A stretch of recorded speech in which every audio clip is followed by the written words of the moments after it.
Okay, Bismillah ar-Rahman ar-Rahim, Assalamu alaikum, and welcome to what I think will be a fantastic session, a brilliant discussion, much needed, not new, something that I and others have been talking about for, I feel like, a very, very long time. But I hope that the discussion that we have today with the very brilliant people that we have with us will actually move this conversation forwards.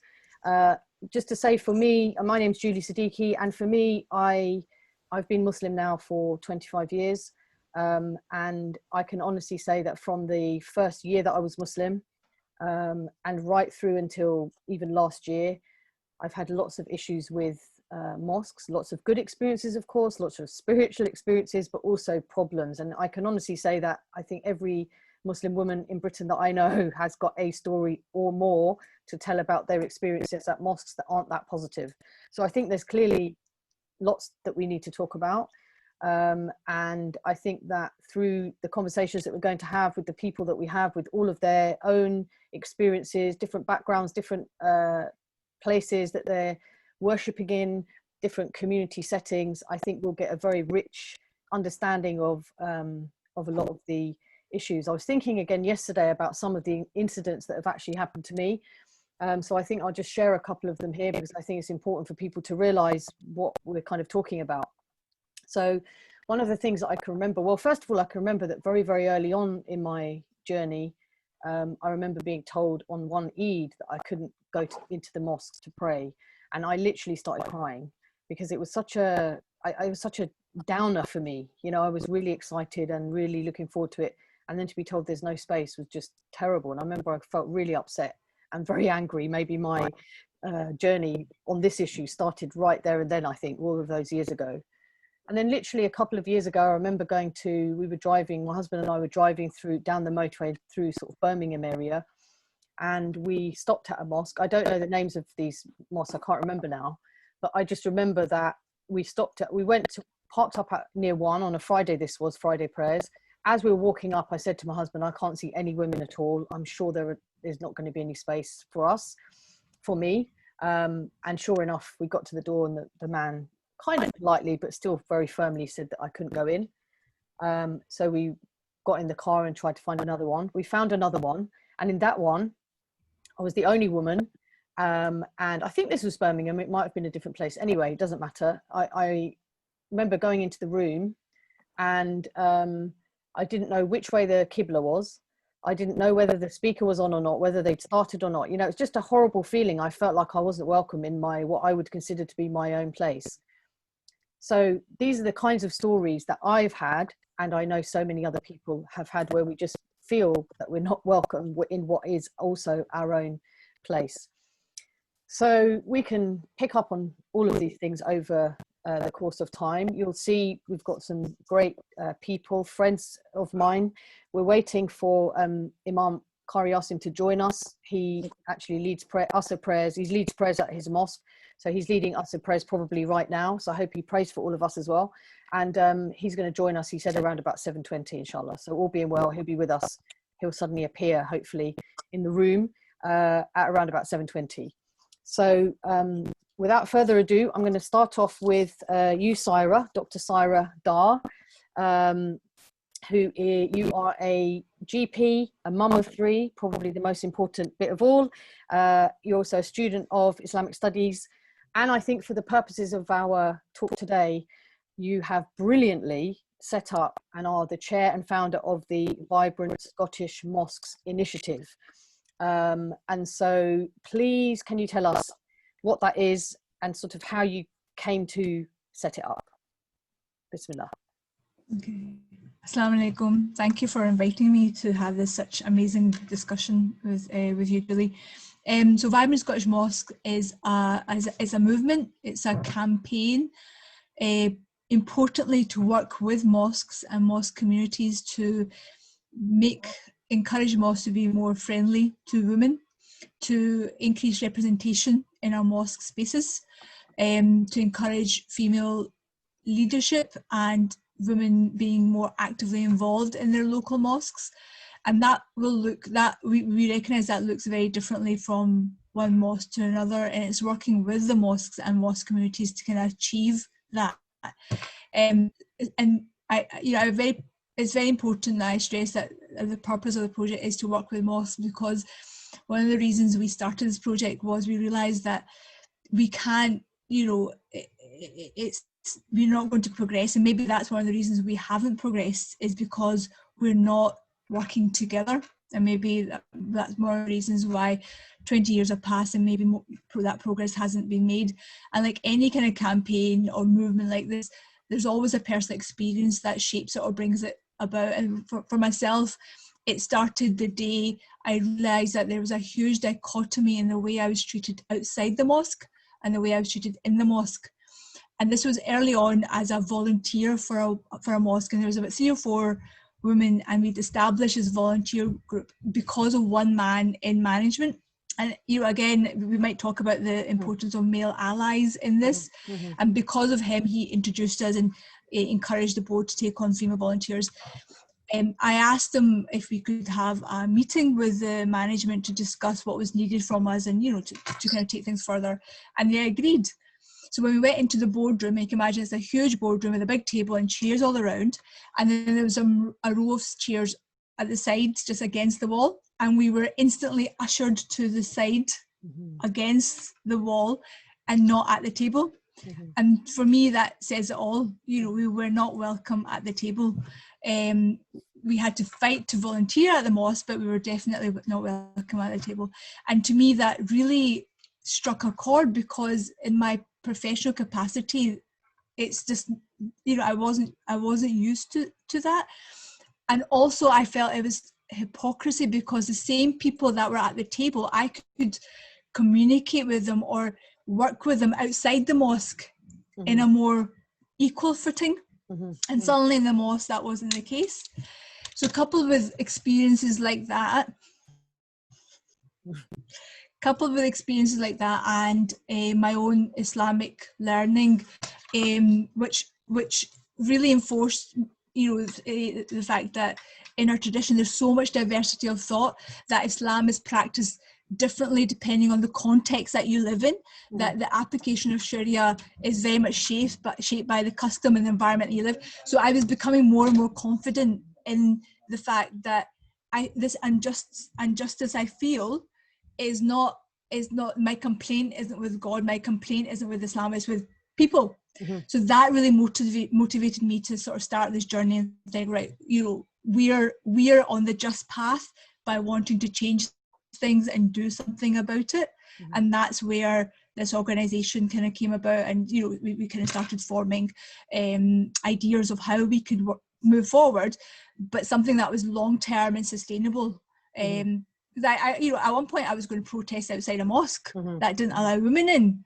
I was ready to do that, but I very quickly realized that would not get me very far. So we had to kind of think about our strategy, and Vibrant Scottish Mosques came about. And we're talking about mosques today, and people have asked me, why are you focusing on mosques? And it's because the situation in mosque with women is actually a symptom of a much larger, and you know about this, it's a much larger conversation, it's a much larger problem. But for the average person, we look at the mosques and we look at the mosque leaders and how we should practice our deen, how Muslims should be. So for me, it's extremely important that our mosques are welcoming, inclusive, because they are the beacons of what Muslims are like in this community and in the society. Yeah, I mean, all of what you said, I completely hear, and I've heard it from others as well. So we're sort of all on the same page, really. I just wanted to pick up on something you mentioned about, so the point about being treated differently to how you're treated in your other life, as it were. Just say something about that. How does that feel? Because you're a doctor, you're a professional, you're educated, you hold your own, you're running a family, etc. And then all of a sudden, this kind of mismatch seemingly between how you're treated. Just say a bit more about that, because I think that's quite important for people to understand. That that's how it. I mean, I think the obvious kind of feeling is of I was offended, but that was not, that was a milder feeling. The overall feeling was of confusion. I couldn't understand where that came from. How do we get to the stage in this day and age where a Muslim woman is treated better in a secular environment than in our own Muslim environment, you know, in an environment where the men that you're interacting with should know the etiquettes of sitting with women, dealing with women. You know, we should understand what those interactions should be like. Yet I wasn't seeing that. So yeah, it was, yeah, you feel offended, you feel confused. I'll give you another example actually. Because of the work that I'm doing, I was finally managed to get a meeting with a management of a mosque, and it was all males. And I went into this meeting to talk to them about vibrant Scottish mosques and what we were doing. And it's a big room of Uncle G's and, you know, and people I know on a personal capacity as well. And after I did my presentation, you know, they're all quite, they were agreeable with some of the aims or objectives. But one gentleman who was very polite to me said, my wife volunteers and does a lot of work for the mosque, but if I said to her, "I'll come along to a meeting," she would be too shy to come to this meeting. And I was really angry because what he was saying was, my wife is modest and you're not modest. And it's really this weird understanding of what modesty is. And I used that opportunity to say to them that I was actually feeling very uncomfortable in that environment, even though in a professional capacity, you know, I sit with men around a table and I don't feel that way. But today I was feeling very uncomfortable because I realized that this is a space where women are not allowed. And if tomorrow I come back, I would like for 2 or 3 other women to be there, because that would make me feel so much more welcome and so much more comfortable. And maybe his wife would feel the same if there were already women at that table. So I'm hoping that, you know, he can understood that you can't just ask one woman to come and sit in that space. You need more. That's right. And it is intimidating for you, therefore it will be intimidating for other people. I think it's a really important point that you make. So when did you start it? And I think Asim's just joining us.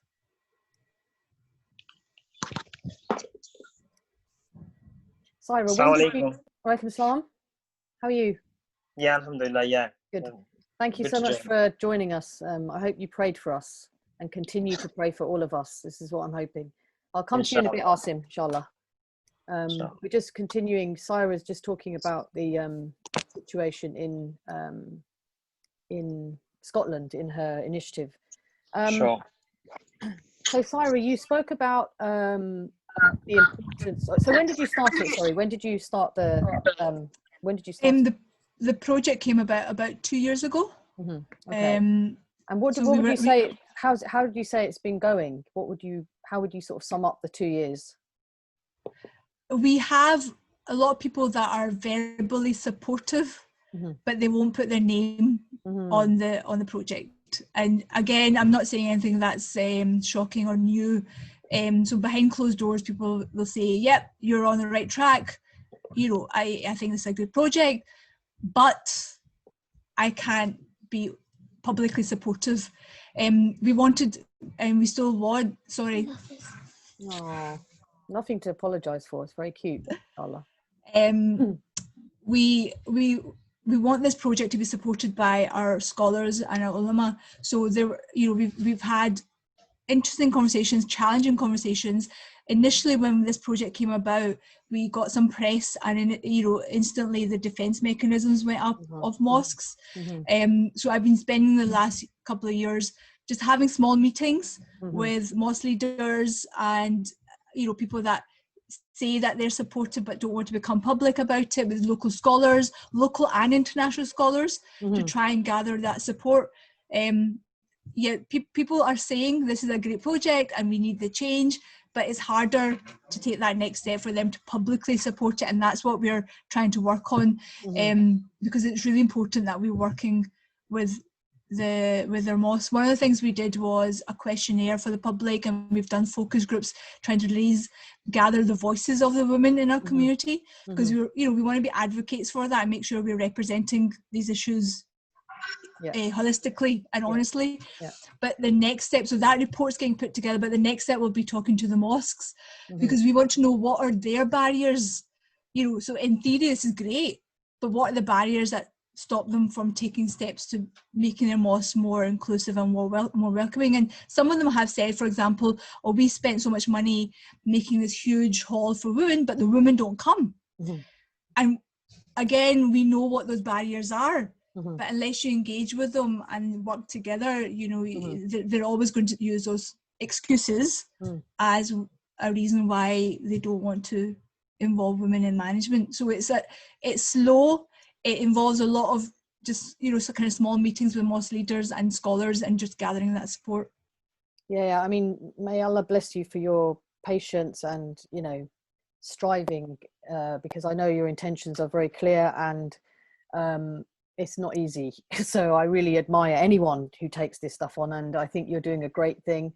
And, you know, we're in the long game here, as we know. Nothing is going to happen sort of by miraculously overnight. And I always say that if I was operating in a way where I felt that this was going to happen quickly, I would have given up a long time ago.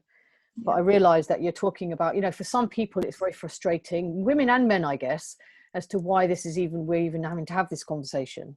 You know, one thing we're not really going to talk about today, because we don't have time, and I'd rather give it time properly in another session, is around the life of the Prophet, peace be upon him, and what the mosques were like in those times, and how can we learn from that, and why is it so different now, and where's the mismatch. And so it's quite frustrating when we think, why are we so far away from where we need to be? And some people have kind of given up on it and think we just create other spaces, or they unmosque themselves. And I totally get that. But I just always think that we have, certainly, I don't know how many mosques you have in Scotland. How many do you have in Scotland? How many mosques? Oh, we've got, and I mean, we're obviously a much smaller community and with lots of rural areas, but we've got well over hundreds of mosques. Yeah, and so the other thing I should say, majority of mosques, vast majority of mosques in Scotland do have a space in some form for women. That's right, I think that's really important to say that. Yeah, it is. But the issue of accessibility and what is that space like? Is it equitable? You know, those are things that we still need to work on. Yeah. And that's a good point, and it's very relevant, because often that will be what is put down on a report or whatever, that all of these places have, you know, 1,000 spaces and 500 of them for women, but it's not really the point. And in most cases, certainly in Britain, it hasn't really been mapped properly by anybody, but certainly we've seen that it's probably about a third of the mosques don't have a space for women to pray. And of course, of those which is a lot, and it's embarrassing when you even say it, you know, particularly in company that aren't Muslim, people are like, what? Because they're just surprised. But then not only that, but the ones that do have space, it isn't suitable, or they're certainly not in decision-making positions, and so the women aren't really holistically involved in the running of the place.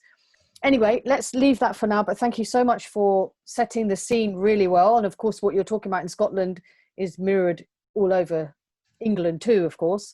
And so we're talking about the same stuff, but I thought it's really good for you to be able to explain, and what you're trying to do about it, I think is really important. So thank you so much, Sahira, and we'll come back. I'm going to go to Saidat now. Saidat, assalamu alaikum. Walaikum assalam wa rahmatullahi wa barakatuh. What a fantastic background you have there. I thought you were in South London, but clearly not on this occasion. But thank you so much for joining us. And you and I have met on a number of occasions. And I was just thinking, the last time we met in person, I think was at Lambeth Palace with the Archbishop of Canterbury. I'm going to show some fantastic pictures of yours in a minute. But yeah, so that's the last time we met in person, which was a great setting, of course, but we haven't been able to meet since then, so that's a shame. And I just want to say that you're one of the people that has encouraged me to use the term Hajjah, because I've been on Hajj, and saying to me that I should use it in my name. I don't, but I should. So, and you do, of course, proudly use your title. Anyway, so you are the education officer at Old Kent Road Mosque, mother of 4, involved in a whole load of stuff in South London. If anybody is anybody, they know who you are in that area of London. I know that. And mashallah, in these times of COVID and difficulty, you've stepped up and done even more amazing things. I know that from other people have told me, and you're very well respected and very known. So may Allah bless you for your continued efforts. What I'd really love you to do is just give us a bit of an idea of how it is at your mosque, because I think there's something very different, and I think it's one of the things that we need to be doing through all of this work is to definitely celebrate or sort of showcase when good stuff is happening. And you just seem to have a particular sort of culture and a particular way of doing things. And even if people were to look at your website, you'll see very quickly that your executive committee, when you click on it, and normally on a mosque, you click on about us, and you kind of cringe in imagining what the pictures are going to be. And of course yours is very different. So can you just give us a kind of snapshot of what it's like at your mosque? You're the education officer. There are many women and people in different positions. So can you just give us a kind of idea of how it is there? Thank you so much for inviting me to this pre-show and then a very discussion. And I hope for some different mosques all over the UK, they're going to learn a lot. To start with, as you said, I'm an education officer and also the CEO of Faith Truma Community UK. And I also hold several IPROVA, as you mentioned. Briefly, there is a lot of positive things that happen and work well at 365 Oak Kent Road. That's Muslim Association of Nigeria, located in Southeast London. To begin with, at the Oak Kent Road Mosque Executive Committee, women are well represented on the Mosque Management Board. For example, I've been elected as the education officer of Muslim Association of Nigeria, where women's voices are being heard. Oak Kent Road Mosque has an Arabic Islamic studies school where we have almost 434 students with different ethnic backgrounds. And then also we run a free weekend supplementary school to support the young people in English and Maths, because we have a female, they are all professional teaching in both secondary and primary school. Oak Kent Road allow women, especially Muslim women, to engage more in taking part in decision making. Within the mosque, we have a impact to the congregation. At the Oak Kent Road Mosque, there is a prayer section where it's very dedicated for a women to allow us to worship, and a lot of us have maybe like a communication regarding. Oak Kent Road Mosque also allow us, which they look after the well-being of our Muslim women through the proper engagement outreach. We did a lot of outreach work, health and social facilities and everything. Oak Kent Road Mosque is welcome Muslim. It's different from other UK mosques, well, diversity background like Somalia, Nigeria, Morocco, they are all praying together. We've done it today, it's Friday, and they're very helpful, including other faith groups. Because we did which you can see, we have a interfaith group that our friendly church and mosque training. Oak Kent Road Mosque also have a elder group, sister group, and also female group, being allow us as a friendly relationship with our friendly churches and mosques. And then we have a women group that they usually gather there every Friday to read, to recitate Quran every Friday after the Jumu'ah service. Oak Kent Road management allow women. It's very, very more, is a mosque that welcome women in the UK. Oak Kent Road must also ensure that women can take part in the mosque activities. For an example, we plan different activities during summertime, and then the camping for the youth. That's why Oak Kent Road Mosque is the hierarchy, the top UK mosque. To be honest, they welcome women. If you want to have any, that's why I told you earlier on that a lot of mosques in the UK, they are going to learn a lot regarding opening of the mosques to the women, because the priority is the high priority for Oak Kent Road. We deliver different activities for the young people with the support of the Oak Kent Road Mosque. To add to, at the Oak Kent Road Mosque, you can all see that women's position differently in executive. As you mentioned, when you go to our website, you see women, for an example, the treasurer, the financial secretary, they are all women, including myself as education officer. We have liaison officer, they are all women. We have the welfare officer, they are all women at Oak Kent Road. So our voice are being heard at Oak Kent Road. That is why they are the top mosques at UK. Yeah. So to reach out of this thing, women are being heard because obviously their voices are being counted. Different decision making on the round table is our priority of the Oak Kent Road. Oak Kent Road is also making a possible best to creating more space for the women so that will allow us. That's why they are rebuilding the mosques now. to 6-story building, because where we are now is a space that's very limited, but they want to increase it to 6-story building where there's going to be different section, maybe different training classes for the women, like the gym, health and well-being, where we can empower women regarding going back to work, regarding going back to job activities for the young girls, and educating for the counseling and everything. So we are asking, because this kind of a mosque is the mosque that government should put their support on, so that we'll be able to achieve this goal, because it's open to women. In the other mosques, some of the mosques, maybe some other mosques, they didn't welcome some mosques. For my friends, most of them that came to attend today's prayer, some other mosques, they didn't open it for them because there wasn't a space for a woman. But Okentro Mosque curates a space, even dedicate a space for a woman to observe our prayer, to have maybe like a one-to-one meeting, to have a child to sit down together and recite Quran together. I will quickly give you some case study. If you can see, based on the COVID-19 that is going on now, as a woman, if they haven't supported us, we step up, as he said, to support our most vulnerable people. Most of the or the elders, we have a total number, number of women. We have men and women, but the women number is very high in number. So because of the COVID-19, with the support of the Sodor Council, that's in Southeast London, we received some support there. We deliver free food meal to our elderly female that's very scaring of catching COVID-19, or maybe scaring of going outside to do some shopping.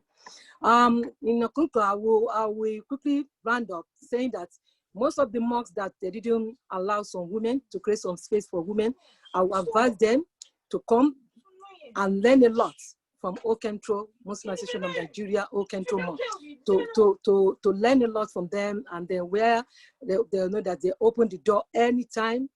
Once you are Muslim, the respect is there. Our voice are being heard on the round table. We are part of the decision making. That's why when the doctor was saying something, it's touching. Not even allow women to be part of decision making. We are the foundation of the building. Women is the foundation of the building, and then we have to be inclusive, not exclusive. So that's why sometimes when some women talk that there wasn't a space for them, I then come to Okentro, 65 Okentro Mosque, and come and see how they've been valued, women, Muslim women. So I will advise UK Mosques to learn a lot from Muslim Association of Nigeria. And you can see, I remember when we were doing the iftars and Archbishop came in, and you can see how everybody was there with the culture. We are all one. We same, both men and women will respect each other. Our voice are being counted within the Okentro Mosque. And then I'll see this opportunity, especially you, Julie. Thank you so much for bringing this thing up. And I hope that maybe in future, something like this, we can sit down together on a table, maybe after the lockdown, after the COVID-19, to be able to share new mindset, to be able to educate some mosques that they didn't have a space for women, because to be honest, empowering women is like empowering a community. Thank you so much. No, thank you. I'm going to try and share my screen now. Because it's not letting me do it.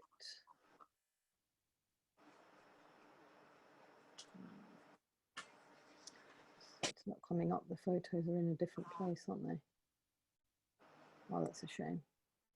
Maybe I'll try and add it onto if I edit the video a bit, I'll try and add them on. But basically just fantastic photographs, I think, speak 1,000 words sometimes. And one of the things I was going to ask you, and it would have demonstrated it really well in the photo, is that you've done a lot of work with the Christian Muslim Forum in particular, and the Mosque and Church Twinning Project, which is a fantastic project as well.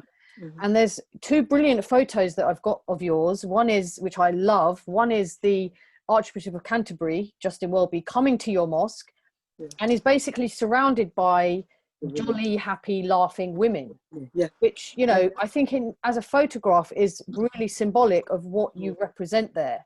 And then you've shown me another one of Sadiq Khan coming to your place, and a similar kind of jolly, lovely, nice, colourful photograph. And I think it's very, very telling. You know, I can imagine in both of those examples in another place, the setting would have been very different. If those 2 people come to a mosque, it would have probably been mostly men with a few women perhaps just on the side somewhere, or as Cyrus said, sitting at the back of the room. And that's a reality. You know, everybody wants to be in the photograph with the mayor and the Archbishop of Canterbury, but of course those photographs I think speak a thousand words, so I'm going to try and add them into the recording if I can. But I just want to say something quickly about the church and mosque twinning, because I think it's important for people to understand what that is, and just give a couple of examples of some of that work, because I think it's really important to highlight what you're doing there. Brilliant. I'll quickly touch on the church and mosque training. We started, I think, over 10 years ago now. Is between Muslim Association of Nigeria, UK Mosques, and St. Philip and St. Peter, the one at the Warworth Road. Basically, we have a positive relationship and a friendly, different program, including our youth. They will come to our mosques, we will go to their church. It's creating that community cohesion regarding faith. And no matter where you come from, we respect individual faith. And then we create some peace. If I can quickly show you some of it that we call it that salam, peace. That's our language. When you say salam, so their own is peace. So these are the things that we do in common. We did a lot of activities, even at the Budget Park, because obviously, as the first, I can tell you, the first woman that delivered Eid at the park, 2015, that is me. So, and from there to up to now, you know, when the COVID was there, it's really touching not having that Eid at the park. But alhamdulillah, Allah knows best, the first and the second Eid. Allah knows best, because a lot of women always come, including the church and mosques. Father Andrew, and then Father Michael, who have already there, and then Cyril David, you should know her, and then Imam Kazim of Old Control Mosque. We are both the one behind that church and mosque training. And a lot of things that we've done, even at the school, attended different school to attend their assembly, to show the young people that no matter religion you are, we have to respect individual differences. And like maybe the academic school, we do some assembly with them, and then some primary school, we attended different assembly with them to show these young people that that's the way we can create peace. When we respect individual differences, like regarding the faith, we will create peace, and there's going to be peace and bring out the community cohesion together. That's the purpose of our relationship. And to be honest with you, it's I really enjoy it, even including the young people. There was the young people that came from the St. Philip Church when we attended Interfaith Week. And this particular young guy was saying that I was surprised even when I go back to school, and then they hear that Archbishop of Canterbury attended mosques. So it's really showing them that we are one. Christian and Muslim, we need to do something together to create that peace in our society. Definitely, it's amazing. I guess the one upside of not having Eid in the park is it saved you a lot of time and work, but of course you missed out on the blessing. But may Allah bless you honestly for your enthusiasm, your smile, and you know, inshallah, may it long continue. And I'm thinking Sahira and Ahsen and Asim, maybe we need to gather a group of these women from Old Kent Road Mosque and take them to other mosques and talk about how it's done, because I think it's an amazing experience. So thank you so much for that, and inshallah we might pick up on that again. I'm coming down for a field study. Yeah, exactly. You're welcome. Every time you're welcome. When things go back to some sort of whatever normal is, we'll definitely need to meet there, I think, and get a bit of the atmosphere, because it's amazing. Ahsen, I'm going to come to you. May Allah bless you for joining us, and I'm really looking forward to your perspectives as I would say young. We're all young, by the way, but you're younger. That's what I would say. So I'm really looking forward to your perspective. So you're a final year PhD student in molecular biology. Have I got that right? Yeah. Let me see what I've written here. Blizzard Institute at the Queen Mary University in London. Yes. So that all sounds great. And I wish we could talk about that, but we haven't got time. And you're also a mentor for many young women in the organization called Mentorwise, which would be great if we can talk a bit about that as we're going through.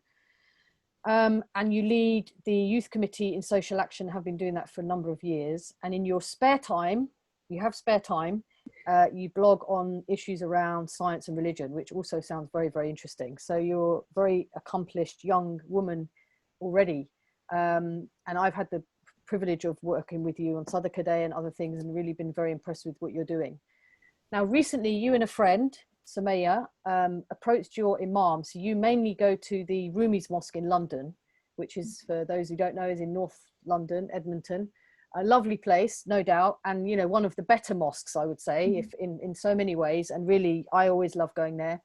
But you and your friend Sumaya approached the Imam recently.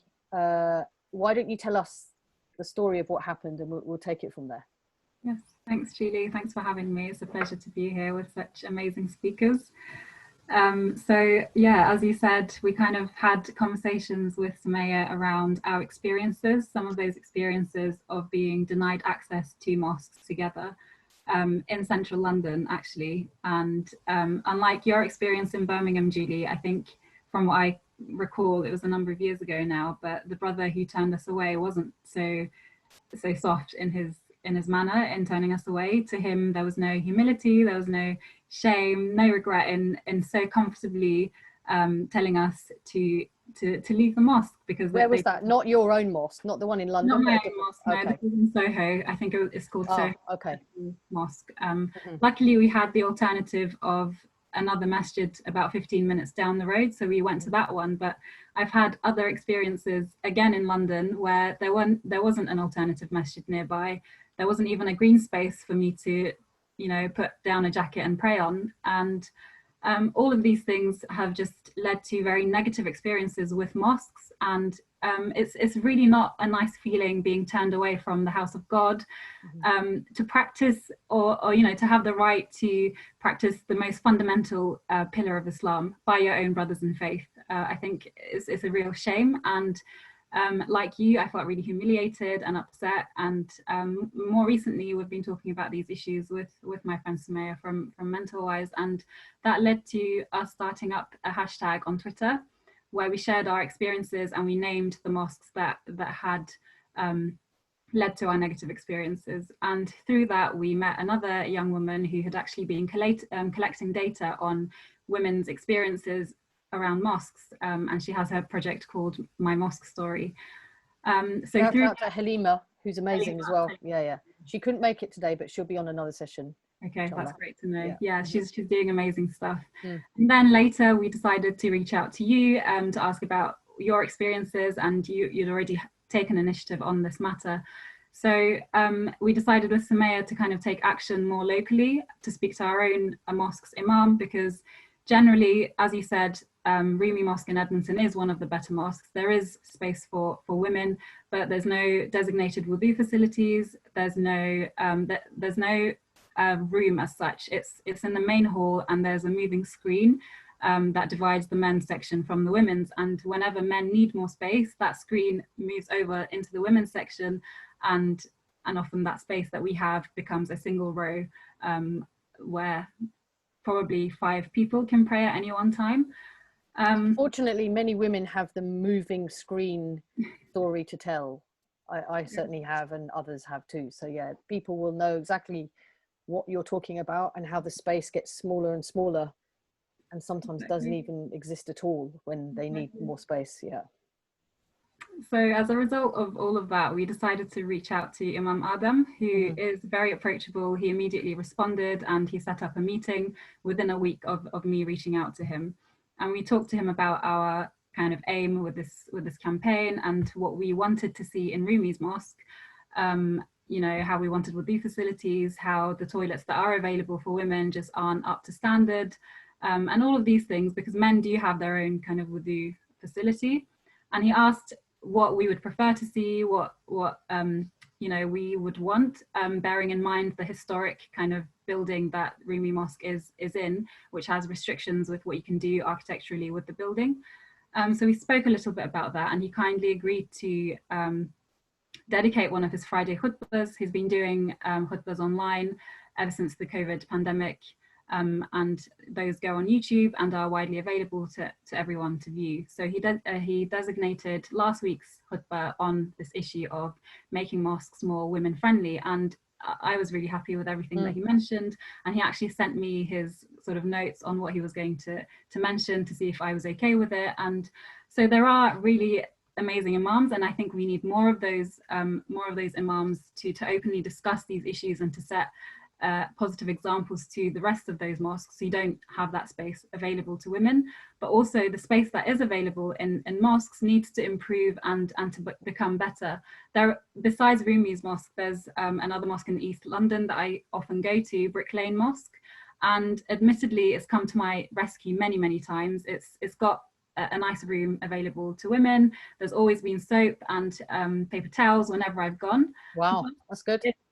It's really nice, but of course the building is, I don't know if anyone has visited it. It's on Brick Lane, you know, it's a busy street, and the building itself is very nice. It's historic. It's got lights that come on. I've seen it, yeah. And it's got a very grand entrance for the men, which is where I once tried to enter, not knowing where the women's entrance was. Again, I was told by a brother to go to the side entrance, which was designated to women. So I went, not thinking anything, not feeling angry. I submitted in that instance. And the space, there's arrows saying women's prayer hall. I followed them. It was quite a long walk. And then I got to the morgue.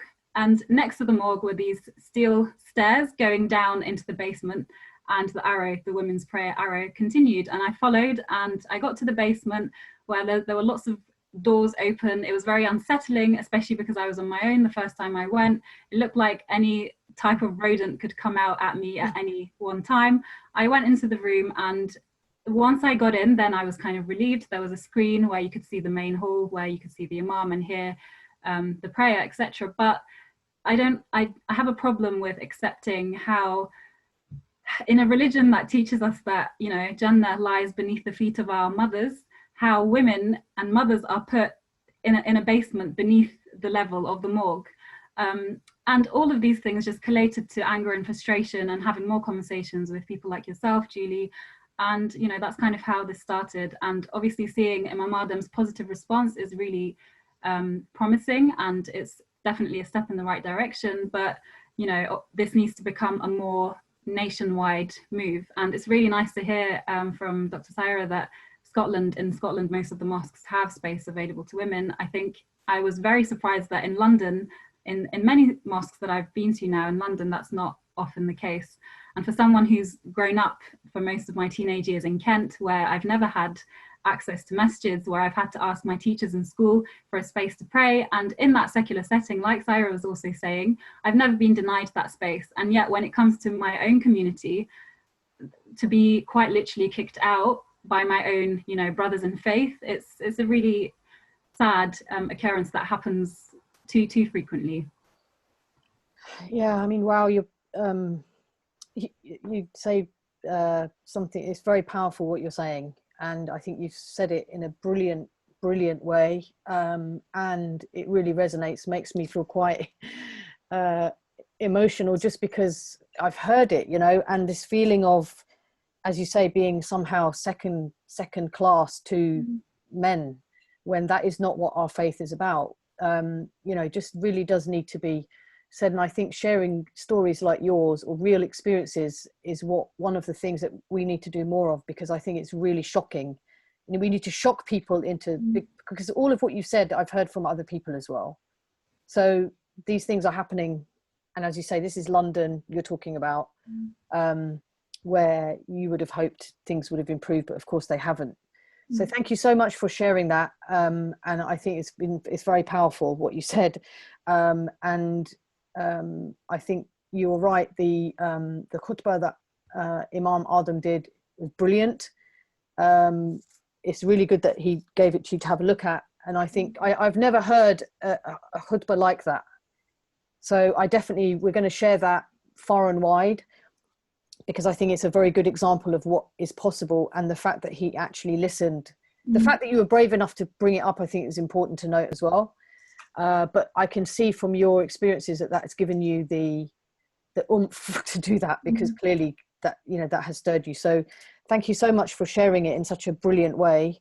I think it's very powerful, and I'm sure that, you know, going forward, these stories, the Brick Lane basement story is you know, is shockingly bad, and everybody hails that as such an amazing historical place, but hearing the reality I think was important. So thank you so much for that, and inshallah please do chip in after we've spoken to Asim with other thoughts that you have. Thank you so much, Asim. It's really brilliant.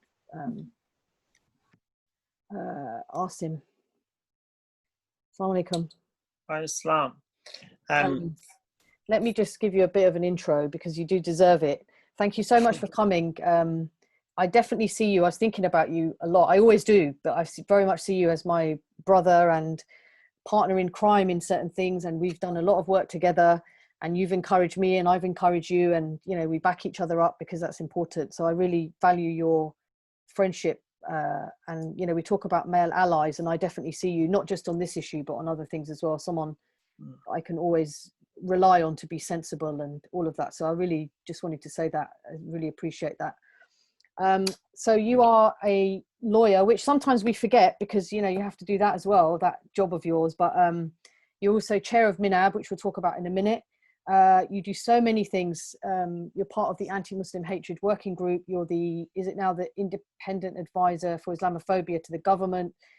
So you're doing loads, and you're a father of 4, which also is important to mention. So sometimes I don't really know how you do it, but you do. So may Allah bless you for your efforts, and not just. So I just want to say about MINAB, the Mosque and Imams National Advisory Board, of which you are the chair, and thank God you're the chair. I think you're a brilliant chair for this. It started in 2006. I think now you have 600 members, is what I'm told. And the idea of it, I'm just going to read it off my paper so I don't get it mixed up.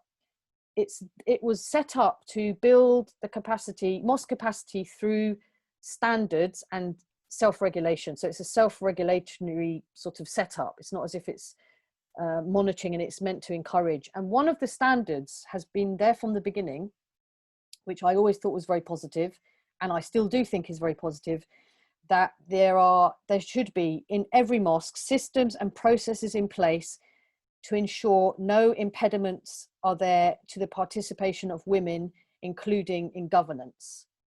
So that's a very, very noble standard and aim right from the beginning. 2006, that's 14 years ago that it was set up. And I'm just going to ask you now, how is that going? Because we know from the stuff that we've just heard, they say there's around, what, 2,000 mosques. So clearly you're not going to necessarily be taking responsibility. I'm not expecting you to. But in a way, I feel like, and part of why I was driven to do this conversation today, and just almost the urgency of it for me, I've been in my loft recently, which is always really interesting. You find all sorts of things up there, all sorts of paperwork that I've had for my community journey over so many years. And paperwork, meeting minutes, you know, toolkits, all of it, 10, 15 years ago, all talking about the theory of how women need to be on boards, need to be given space to make decisions, etc.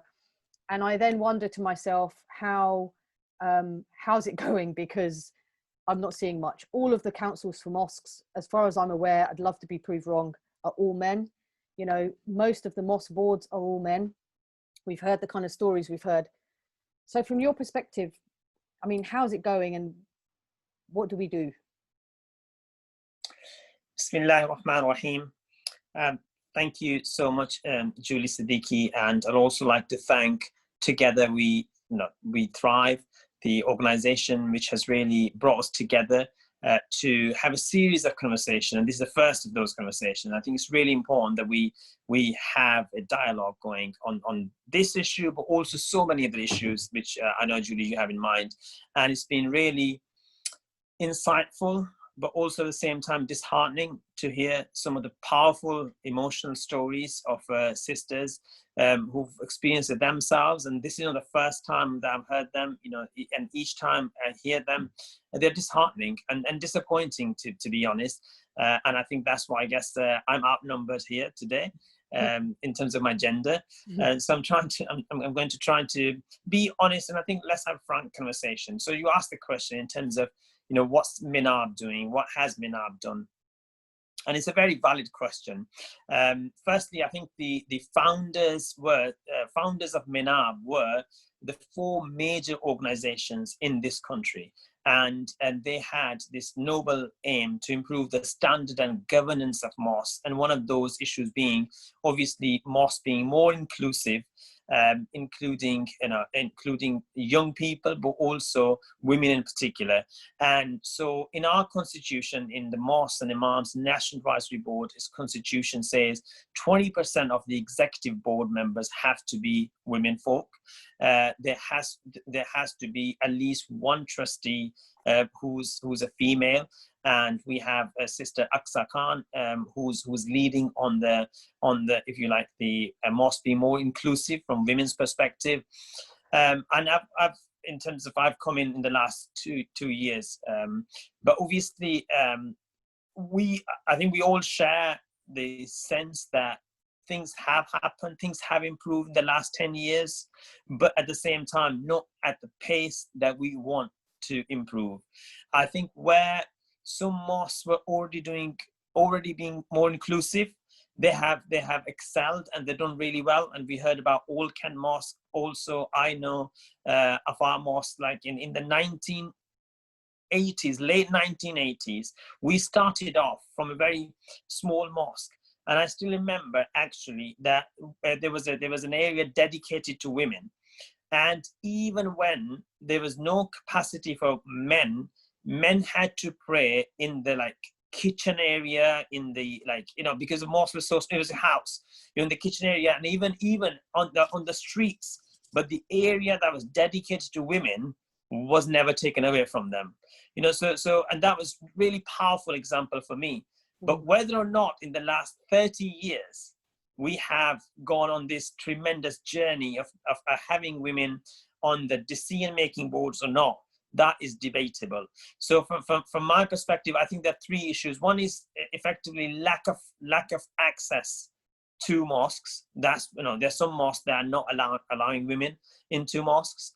Then those who do have a space, whether that space is adequate, whether there's equity there in terms of how men and women are treated in the mosque. We talked about moving screens, or we talked about basements or somewhere just like shoved away.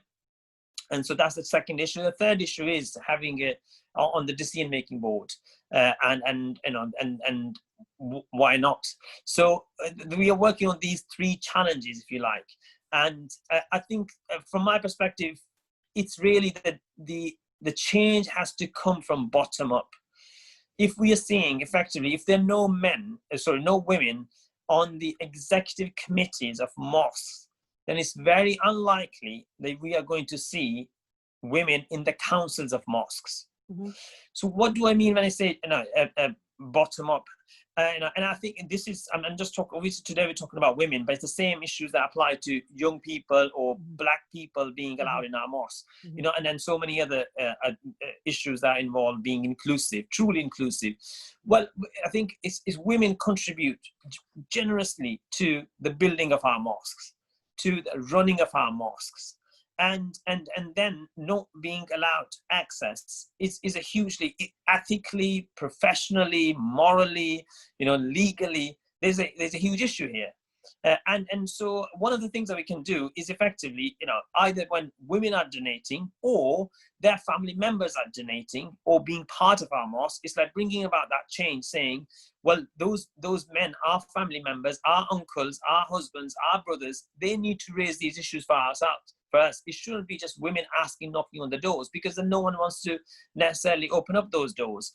And so I think we need to raise awareness amongst our own household, our own family members, because when we talk about mosques, they are obviously it's brick and mortar, but otherwise it is effectively us, the community members, the family members, and it was very heartening to hear how Imam Adam responded, because I've come across many imams over the years who don't actually respond that way. They're very dismissive, and sometimes you're not in control of things, and as a result, it's very challenging.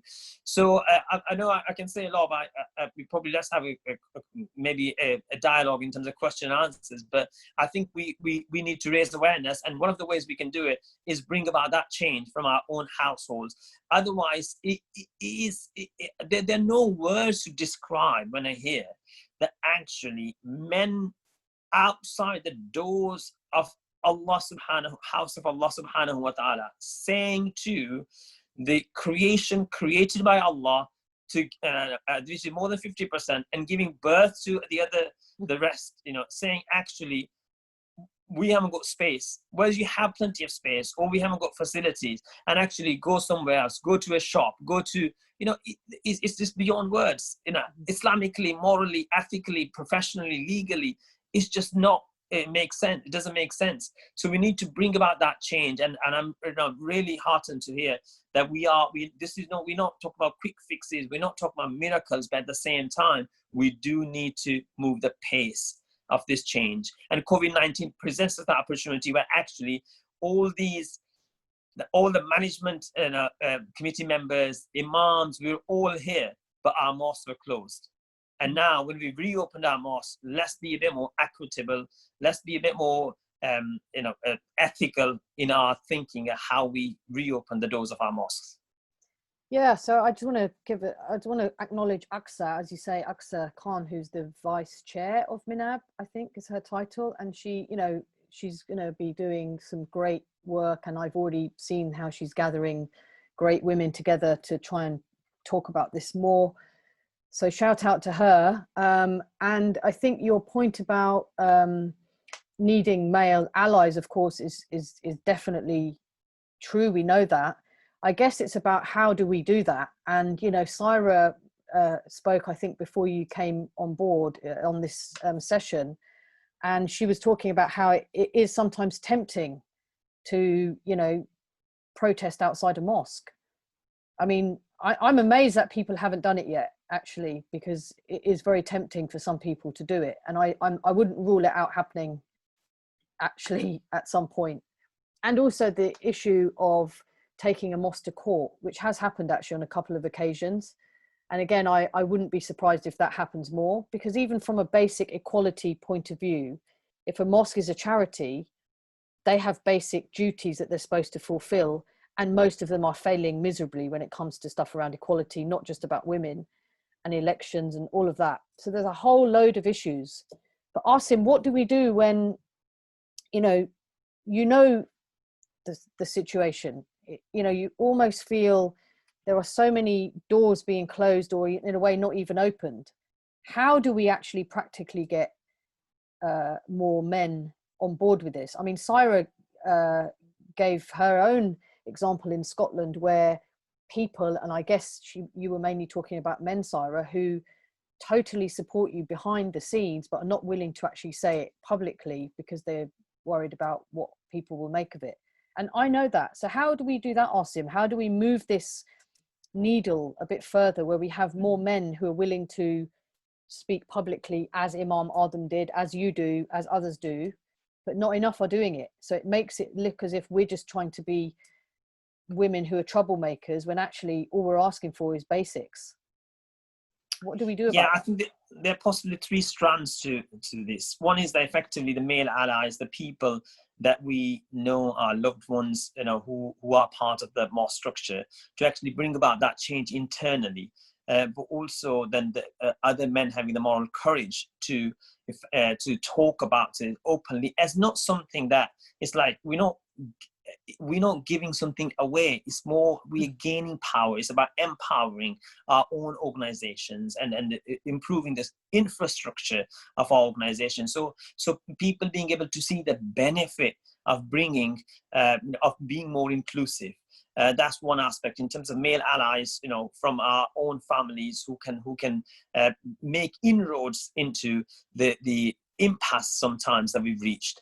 The second is, I think we've talked about even in Islamophobia, that when victims tell their stories, they're very powerful. Most of the time, I'm sure these are gentlemen on our boards who are giving up their time and making the effort, and they want to do the right thing for the mosque, and them to understand that how it feels like being turned away, how it feels like being insecure in walking down an alleyway or going into the basement, and how it feels when you can't even see Imam sometime on your screen. And you just like hearing voices, and so all of that an experience. So for instance, one thing that we did was in one of the mosques, we handed over the mosque to women. and that's going back a few years now. And men were only allowed at times of prayer. And one of the things was, there were two objectives behind it. One was to effectively for men to empathize with the situation, to realize how it feels that you're only allowed in at the time of prayer, and immediately after that you're asked to leave. And secondly, also from women's perspective, just understanding the management structure of the mosque. So we've tried different experiments, just to help people realize that. So I think the second thing I was going to say is about men understanding and empathizing, realizing what the other side goes through. And the third thing I was going to suggest then, which is that I'm going to come down to this donation point, I think, which is hugely important for mosques, that when money is given to them, saying that this amount is being given for improving the facilities of women, or this amount is being given for X, Y, Z, what it might be, maybe to have a screen put up in the women area. And then you have a legitimate, you can legitimately ask after 6 months that we collected, £3,000 for women's facilities. Where has it gone? Why is it not being spent on that? I know it sounds trivial, and it sounds, why do we have to do that? But I'm just talking about practical steps to do certain things, and then that will give us credibility to make those points, and which might be sad, might sound sad. Why do we have to do that? But unfortunately, in order to shift that needle that you talk about, Julie, is that some of the practical steps that we need to take to make that happen. Yes, it's fascinating. Sahira, Ahsen, Saidat, do you have any comments that you'd like to make? Can I go? Yeah, please. Yes, basically I've already put something on the chat. I think we are looking towards a solution, and then the thing is, it will be good even if we can organize a few seminar events whereby we can, with different leaders, Imam, and the internal management of different mosques, whereby we can put together with the new mindset, because obviously some other mosques, their lack of structure and lack of understanding, and then where we can educate ourselves, as the man said. I think this will allow and even bring some changes in different mosques. For example, from Okentro, what the Okentro is doing is different from other mosques. And then when we sit down round table and then to share and then to bring the mindset with a new mind thinking, I think to find a solution. Yep. Can I say something, Julie? Yeah, go for it. I wanted to elaborate on what Imam Asim was already kind of brought up about raising awareness in the community, and it starts at home. And I think education is really important. Educating our women in the rights that they have, the ability and the power that they have, empowering them, because I found that our women are too scared to criticize our mosque because it's the house of God, and you just cannot criticize the mosque. And it's trying to make them realize that you're not criticizing the house of God, you're criticizing the people that are running the mosque, and educating the women on their rights. And it's maybe simple things, but I've heard so many stories, like Ahsen stories from friends, that some experience of a city centre, a really large mosque, and she said that because the entrance was a side entrance, she was too scared to leave the mosque because it'd been Maghrib time, so she'd waited for another woman to come. So she spent an hour there waiting for another woman to come, and then left with her. And this is a large city centre mosque, and I said to her, well, you should have said something, you should complain, you should write in. And it would never had occurred to her to do that. So we need women to raise their voices and go directly to the mosque and tell them what they're not happy with. And I know initially there's been people that have had bad experiences of that, but the more of us that do that, the more I think they realize that, okay, this is a force that we need to do, this is a force that we reckon with, and we need to do something about it. Sometimes, unfortunately, we are our worst enemies, and we do need to stand up for ourselves. And I find that we're too scared to criticize mosques, and we need to do more of that. Yeah, can I just go back to something you said when you were speaking? So on this very point, you mentioned about how critical it has been for you to go through your own learning journey, and why that's given you confidence now to do what you're doing. because that's a really, I think it's the same for me as well. So I think just give us a kind of snapshot of what you mean by that, because I think it relates to what you've just said, and this idea that knowledge is power. And actually for a lot of women, they don't know, you know, I've been reading again recently some of the sort of practical, some of the examples from the time of the Prophet, peace be upon him, or even the wife of Umar, and how she responded to him when he told her she couldn't go to the mosque, and she said, well, you know, who are you to tell me I can't go to the mosque when Prophet never told me that? So you know, he never taught that.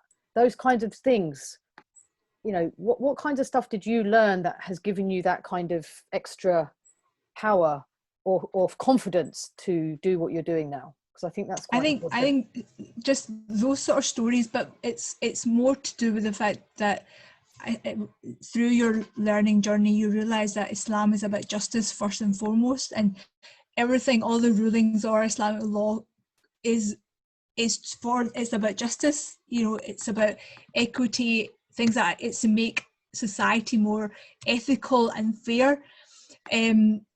So the more you realize that, and those feelings I had, I mean, so I think people like Ahsen are such brave young women to do what you've done, because when I was that age, I had a lot of feelings of, you know, Islam is not fair to women because of the marriage issues and divorce issues. You know, I just didn't feel comfortable with some of the rulings that I was taught. So having gone through the learning, the traditional method, and with the amazing teachers that I've had, you realise just how much power women have in Islam, and God has given us this power, and that whole idea of, you know, what the female energy brings to society, and you know the fact that we're just, a lot of our institutions and organisations are very masculine, and look at where we are. You know, I mean, you bring women into any organisation, whether it's a boardroom or whether it's a religious institute, you get that balance. And alhamdulillah, you know, it's all about balance. And I think through my journey, I've become, you know, more passionate about that, about justice. To me, that's what it comes down to. Yeah, I mean, it's pretty much the same story for me as well. And I think you're right to mention that it's not just about mosques. I think Asim said it as well, and someone pointed it out to me actually when they were looking at the flyer and saying, well, it's not just mosques that's the issue. We're talking about mosques today, which fits into a wider way of doing things. And this idea that we somehow have to be one thing when we're in a religious place, or then, so you gave your example of going into the boardroom and then having to sit on the side when actually you're a professional woman, very capable out there, but you're made to feel very different when you come in the mosque. That kind of, you know, mismatch is really something that I think so many people have experienced, and that's actually why people don't necessarily want to be connected with the mosque then, because it's almost artificial. I think we have to realise that our community, our Muslim community, is changing drastically. You know, we are a community of majority immigrants, second, third generation. You know, the influence that our parents or grandparents, you know, went through, the journeys they went through, they're not our reality. So yeah, unfortunately, I mean, the mosques have done an amazing job, and our predecessors did amazing jobs in establishing that, but unfortunately they're stuck a few decades, you know, in that era. We need to move along. We've moved along, the community's moved along, but the mosques haven't moved along. And it's understanding that I mean, you know yourself, Islam is practiced differently depending on what culture and society you come from, and what, you know, what your background is. And when we're in the UK, we've got this melting pot of different kinds of Muslims, and our mosques need to reflect that. Anyone else? Ahsen, have you got something you want to say? Yeah, I just wanted to echo what's already been said. I also think that education is really key, and in order for us to gain more male allies, I think we need to educate the younger generation of men, and that's where organisations such as Mentorwise are so important. Yes, please talk about Mentorwise. I forgot to ask you a bit more about that. Go for it. Good plug there, good plug. We basically match young mentees from the age of about 12, 13 all the way up to undergraduate level, and depending on their age, they're put in a group with mentees who are of a similar age, and they get a mentor assigned to them who meets with them on a weekly basis to give them spiritual mentoring, academic mentoring, and values-based mentoring. And that's the key thing. And their mentor is usually a young person between, you know, just graduated or doing a postgraduate degree in their mid-20s at the latest, who is supposed to act like a role model guide to them. And so it's really important for those mentors to be trained and to take on these issues to heart and to support us. And I think youth organizations like these, where, for example, I was encouraged by my male colleagues to take on the position of leadership of this youth committee, to organize seminars, events, Sadaqah Day being one of them, you know, to encourage young people to participate in issues that they see in society, and to, you know, raise young people who are giving back to the communities in which they live. And secondly, I think it's really important to encourage young women to not shy away from, you know, raising their voice and raising their concerns, because I think there's this cultural issue where having an opinion is seen to be a negative thing. I was always, you know, said to have a strong character because I don't shy away from raising my concerns, and that wasn't the case when I was younger. As a teenager, I would never speak up about how I felt about things when I saw that there were issues, but that's not the case anymore, because unless someone speaks about them, change doesn't come about. And so I think for young women particularly, you know, any age, they need to be given a platform where they can speak, where they can raise their concerns. And for me, the Youth Committee has been really great in doing that. We have an equal ratio of male to female supervisors. And I think more of that needs to happen. And so faith leaders, Imams, the supervisors, executive committees where men have positions of leadership play a really important role, because they need to educate the men, but also the women, and encourage them to speak up and take on roles where they have responsibility and are accountable. Yep, definitely. I think I'll just carry on echoing that effectively, you know, the role of education, but that's what I was alluding to, that fact that we need to bring about that change internally. Mosque is a symbolic representation of British Muslims in this country, and it partly is the issue of contextualizing Islam in Britain, which hasn't happened at the same pace as we would have liked. And that's why we're having some of these challenges, because some of the challenges that we're facing in our mosque are customary rather than faith-based. And to break those barriers, you know, requires Islamic input. So you know, it's helping people realize, because we are facing similar issues across the country in respect of mosque, that there's a lack of realization, and which really which fascinates me, that effectively, you know, these gentlemen who are giving up their time, they're doing it for the sake of Allah subhanahu wa ta'ala, they have the right intentions, and they're not effectively, if I may say so, they're not from, you know, Venus, you know, they are from our world. They live, you know, with women. They are, you know, part of our society. So how is it there's a huge gap? But I guess it's similar in some other institutions where, you know, it's only in the last 50 years that so much has changed, and, you know, we haven't got 50 years. We need to bring about that change sooner. Yeah, I think absolutely. And, you know, it's a good point to mention always that it's not to say that issues around equality are sorted in every other area apart from mosques. Of course, you're right, it's absolutely not the case. And so in a way, I always feel as a Muslim woman that we face sometimes layers of discrimination in all different settings. And so that's why I think as well, when you hear what Ahsen said about her feeling of how she felt, when in a way, if you're being discriminated against or don't feel that you can figure out who you are, and then when you get to the door of a mosque, you're made to feel even worse. It's just such a heartbreaking, terrible feeling. And I can understand why people just leave those spaces and think, I don't want anything to do with it. It's nothing to do with my religion. I'll study my religion. I'll live my faith. God knows everything, but I'm not going anywhere near that place. And one of the most heartbreaking things, I think, for me, or the most frustrating, I guess, is, you know, we're not talking about women wanting to sort of take over a place. This is really about utilizing the people we have around. You know, there are so many, not just women, but professional younger congregants in communities who, if someone stood up on a Friday and said, how many people here can give their time to XYZ next week, Thursday, you know, 8 o'clock, loads of people would put their hand up. But it's because we're not really utilizing that. And of course, as has come up today, that very much that, you know, the talents that women can bring to a place and the changes that women can make if they're part and parcel of the place, I think is, you know, is definitely proven. Those mosques that are doing better in terms of outreach, as Saidat mentioned, their outreach is amazing. And a lot of that has to do with the spirit and the culture that they've created, because there are so many women involved.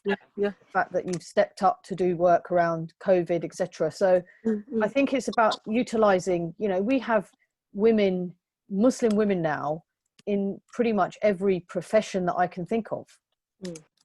But we're not, that's not reflected in our leadership positions in mosques or in organizations or in large charities. You know, I did a very basic study of even the Muslim charities, and I looked at 21 of the biggest sort of Muslim charities in Britain, and of them there were 131 trustees if you add them together, and only 8 of them were women.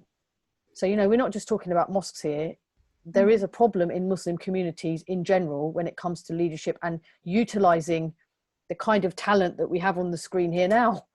And I think that's really what we need to remember. We're just not going to function as institutions if we don't utilize the amazing people that we have, men and women, and doing it together and different ages. And all the time that we're excluding half the community, it doesn't work. It doesn't work in companies. It doesn't work in charities. It doesn't work in any environment. When you do that, of course it doesn't work. So has anyone got anything that they'd like to just conclude with? Because we've only got a few minutes left if we stick to our time, even though we could go on, of course, for another probably 3 hours.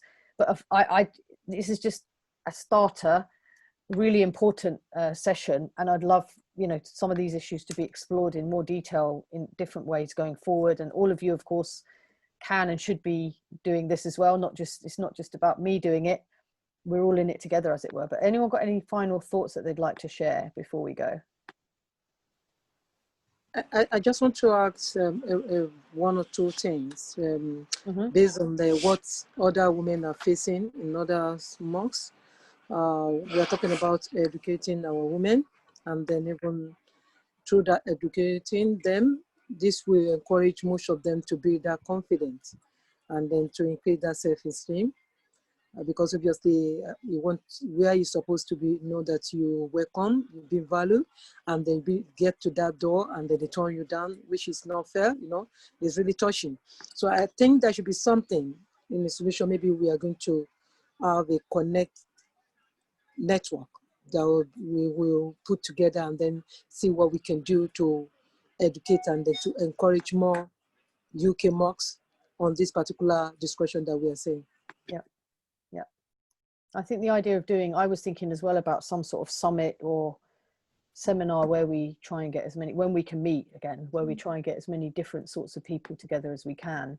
You know, what we're seeing here, obviously with more men and more people, but in a room together and try and discuss this. Because I have to say that while we're giving mosques and imams a hard time here, I know from my own experience and the own journey that I've been on, and the reception that it gets now, even recently, I think it was a MINAB online discussion about mosques and what they've been doing and the challenges they faced with regards to COVID. And I spoke on that session about these issues. And afterwards, without exception, they were all men on the call really, and every single one of them said, I agree with what Sister Julie said, and we need to do more. Now, honestly, that wouldn't have happened even 5 years ago. I said to Asim straight away, you know, for me, it was very almost moving, because I thought it wasn't about me. It was about the fact they were acknowledging the issue in a way that I've not seen. And I also got messages, and one person, I put my email on, and one person emailed me within 5 minutes and said, but how do we do it? Because, you know, he's at the point where as an imam in a mosque, he knows that it's needed, but what do we do? So I feel like there's definitely movement, and there are great examples of people who want to do more. So it's about connecting those dots a bit, which is why we need to be doing kind of what we're doing now, and make sure that more people are at the table discussing this stuff, men and women, others together, to make those changes happen. Asim? as the only man on the panel, I'll let you speak. Yeah, absolutely. Yeah, you're lucky. absolutely. I think it is really insightful, as you mentioned, in that Council of Mosque meeting, that actually, you know, most of the chairs of these councils of mosques said that actually we need to do something about it. So I think one of the recommendations would be that obviously we can have the face-to-face meeting as and when we do, but in the meantime, using the online platforms to bring these people on to talk about it. It's more, I think, when you know, from my perspective, it's not pointing fingers towards anyone. It's like we all realize that this is what needs to be done. How do we do it? Because we have been talking about this for a few years. Some of us have been obviously for 15, 20 years, and we have seen some change. But now, you know, for the sake of our younger generation, because we as a community, we have changed considerably in the last 10 years. And, you know, we're going to change in the next 10 years even more so. And are we catering for our community by being inclusive? You know, these £2 million, you know, 1.5 million or £1 million buildings, you know, who are they going to cater for? You know, what's the purpose behind them? Are we actually fulfilling our God-given obligation or not? You know, you know, so there's so many questions that arise for us to be considerate about this lack of inclusivity and at times inequality in our institutions. Anyone else want to say anything? Or I know there's loads to say, but should we finish here? Yeah, so let's finish. So I just want to say thank you so much for all of you for taking time, and it was very short notice as well. So I really appreciate that. And I think, you know, this is just the start of more conversations. I think it's been very, I mean, the word was insightful. I think it's been insightful. I think at times it's been actually quite moving. I think for me, as somebody who, you know, has heard some of these conversations in different ways, I think it's definitely shows a movement, you know, shift in thinking, but also in the determination of women. And one thing that I have definitely realized, and I think it's why we're doing this now and why Ahsen and Sumaya felt they could approach their Imam, is because when women kind of gather and we support and help each other, we can do a lot more to push this forward in a way that's, you know, done in the right way. But, you know, we're almost a force to be reckoned with, because as I always say, Islam and the Prophet are on our side, peace be upon him. As you said, Sahira, there's the stories, the examples, the role model is there. And, you know, some of the stories that I hear, I read thinking, wow, you know, we need more people to hear, because the stories speak for themselves. You mentioned, Asim, storytelling, both people's negative experiences now, but also the storytelling of those times. One thing I really want to see, particularly with regards to mosque or gender in general, are for us to just find ways to retell those stories so that people just hear it. You can't argue with the facts. You can't argue with the stories as they were. And so I think one of the things that would be great is because it's very empowering, and we know then that the faith and the Prophet, peace be upon him, are on our side as women. Many women don't know that. So if women have been reforced into retelling that it's better for you to pray at home, so we need to dig out the story that came to say that. Why was it said? What was the occasion? It wasn't repeatedly said by Muhammad, peace be upon him, at all. So these kinds of facts, and people just take it because that's all they've ever been told. It's better for you to pray at home, not just at home, but in the back of your home. You know, these kind of narratives are very, very powerful and have kept women from even questioning it. They just take it. Women in Pakistan mostly don't even go to the mosque at all, even now, because a lot of these things are just perpetuated. So they just take it. They don't even think anything of it. So I think if we can bring those stories out as well in ways that are digestible and relatable and all of that, I think that, you know, we'll start to see people saying, hang on a minute, that's not what I was told when I was little, or that's what I've been told for the last 50 years, or older women saying to younger women, don't do what we did.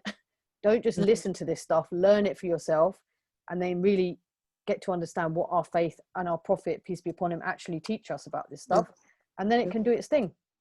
So anyway, may Allah bless you all for being here and taking time. And, you know, it's been very, very brilliant conversation. And I hope that many people get to see it. I'll do my best to put it on somewhere so that people can share it. And you know, inshallah, I think it would be very eye-opening for some people that haven't heard these kind of conversations before.